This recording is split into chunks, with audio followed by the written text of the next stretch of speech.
Computer and technical education board नागपूरच्या वतीने सन 2025 मध्ये घेण्यात आलेल्या व्यावसायिक अभ्यासक्रमाच्या परीक्षेचा निकाल नुकताच जाहीर करण्यात आला असून त्यात कारंजा येथील श्रद्धानंद टेक्निकल इन्स्टिट्यूटने आपली यशाची परंपरा कायम ठेवली असून निकाल 100% लागला आहे। या परीक्षेसाठी certificate in Montessori teacher, diploma in beauty parlour व इलेक्ट्रिशियन असे सर्व कोर्स मिळून एकूण 12 विद्यार्थी प्रविष्ट झाले होते। त्यापैकी प्रथम श्रेणीत 9 तर 3 विद्यार्थी गुणवत्ता यादीत उत्तीर्ण झाले।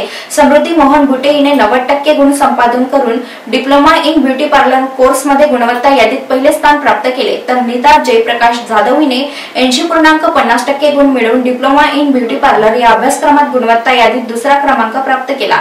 तसेच ज्योती रवींद्र साळुंखे हिने 80.25% गुण मिळवून सर्टिफिकेट इन मॉन्टेसरी टीचर्स अभ्यासक्रमाच्या परीक्षेत गुणवत्ता यादीत तिसरे स्थान मिळवले। यशस्वी विद्यार्थ्याचे प्राचार्य AR बलखंडे यांनी अभिनंदन केले असून पुढील वाटचालीस शुभेच्छा देखील दिल्या आहेत।